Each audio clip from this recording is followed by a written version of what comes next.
dengan Presiden Direktur PT Ketros dan Trias Mitra Tbk atau KETR Bapak Titus Dondi. Halo Pak Titus, apa kabar? Kabar baik, selamat pagi juga Sarah. Ya, semoga sehat terus Pak Titus dan juga terima kasih sudah bergabung bersama kami, menyempatkan waktunya untuk berbincang bersama CNBC Indonesia.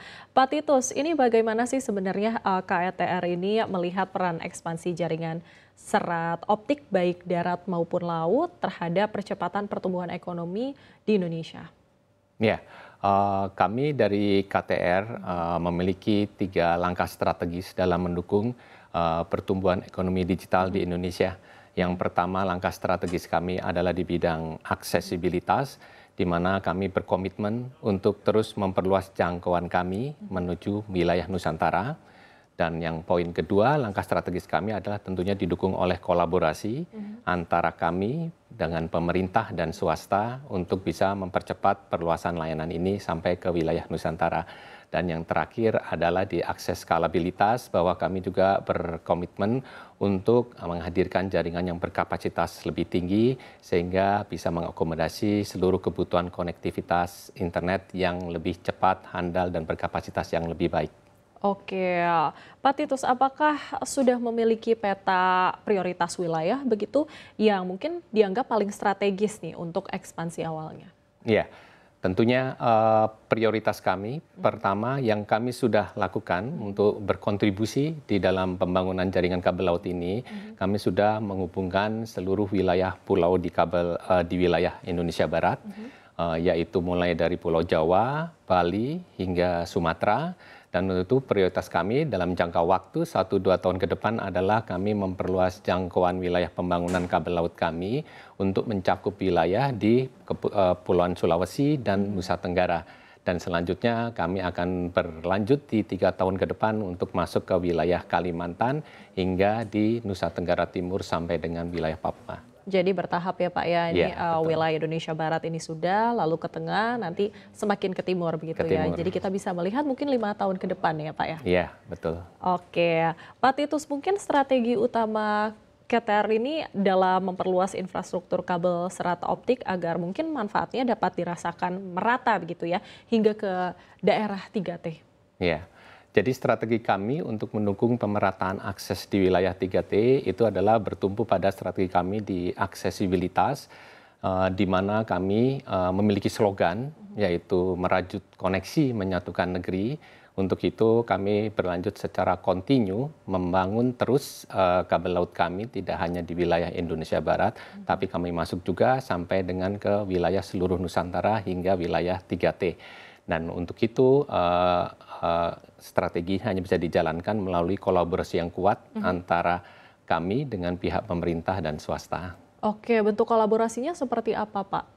Ya, kolaborasinya bisa terjadi pertama adalah melalui kolaborasi di mana kami yang berperan untuk menghubungkan titik-titik strategis, kemudian untuk perluasan jangkauan, khususnya adalah untuk last mile konektivitas ke wilayah terpencil, itu berkolaborasi dengan pihak swasta dan pihak pemerintah.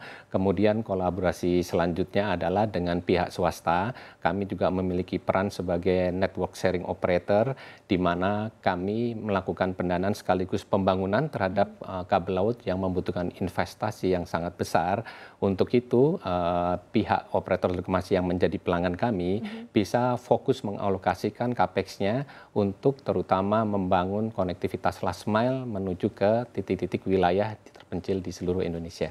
Oke, terkait dengan pemerintah, apakah dari pemerintah sendiri memberikan insentif gitu, dukungan insentif?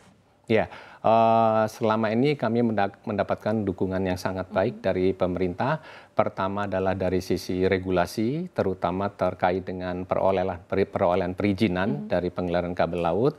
Kami mendapatkan support yang sangat baik sehingga setiap kebutuhan kami untuk mendapatkan izin bisa dipenuhi dengan baik oleh pemerintah. Kemudian juga terkait dari sisi pendanaan, kami juga mendapatkan dukungan pemerintah bahwa saat ini perusahaan kami sudah menjadi perusahaan terbuka yang tentunya bisa juga masyarakat luas bisa ikut berpartisipasi dalam melakukan pendanaan di perusahaan kami untuk bersama-sama berkontribusi untuk memeratakan pembangunan kabel laut di seluruh wilayah Nusantara. Oke, Pak Titus mungkin bisa diceritakan diceritain juga, seberapa besar kontribusi pembangunan infrastruktur digital oleh KETR ini terhadap peningkatan daya saing UMKM di era digital ini, Pak? Ya, saya rasa daya saing UMKM sangat ditentukan oleh ketersediaan konektivitas internet yang cepat, handal, dan tentunya dengan biaya yang terjangkau, sehingga memungkinkan UMKM dapat memasarkan produknya secara luas, dia bisa mengakses platform digital, dan bahkan masuk ke ekosistem di e-commerce global. Nah, peran dari KETR dalam kontribusi ini adalah memberikan kesetaraan akses bagi seluruh UMKM di seluruh wilayah untuk dapat mendapatkan layanan akses internet yang cepat, handal, dan terjangkau melalui pembangunan kabel laut yang kami lakukan di seluruh wilayah Nusantara.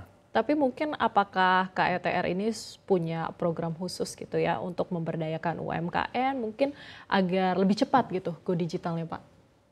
Ya, peran kami terhadap yang UMKM di dalam ekonomi digitalnya adalah secara tidak langsung, karena peran kami adalah sebagai backbone provider yang menyediakan tulang punggung serat ekonomi, serat optik yang menghubungkan antara wilayah-wilayah di seluruh Nusantara, sehingga akhirnya operator telekomunikasi yang menjadi pelanggan kami lah yang nanti menghubungkan secara akses langsung kepada masyarakat dan termasuk UMKM ini. Ya walaupun sebenarnya tidak langsung, tapi rasa manfaatnya itu sangat besar ya Pak ya tentunya ya Pak ya. Betul.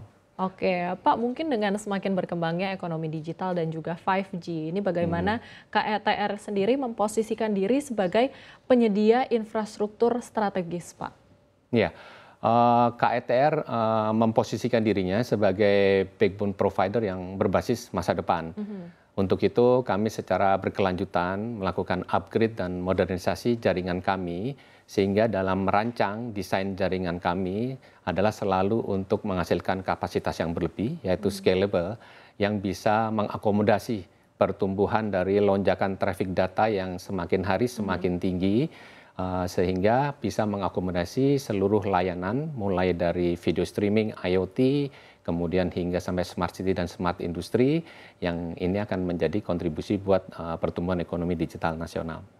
Nah terkait dengan 5G ini kita juga tahu bahwa 5G ini kan belum merata juga ya Pak ya di Indonesia gitu. Apakah KETR sendiri udah menyiapkan gitu ya rencana integrasi jaringan serat optik dengan kebutuhan 5G secara nasional Pak agar lebih merata? Ya, kontribusi dari KTR terhadap pertumbuhan ekonomi, pertumbuhan dari pembangunan 5G secara nasional adalah dari strategi kami tadi yang jangka menengah dan jangka panjang. Saat ini kami sudah di wilayah barat, kami akan masuk untuk mencakup membangun di seluruh wilayah Nusantara.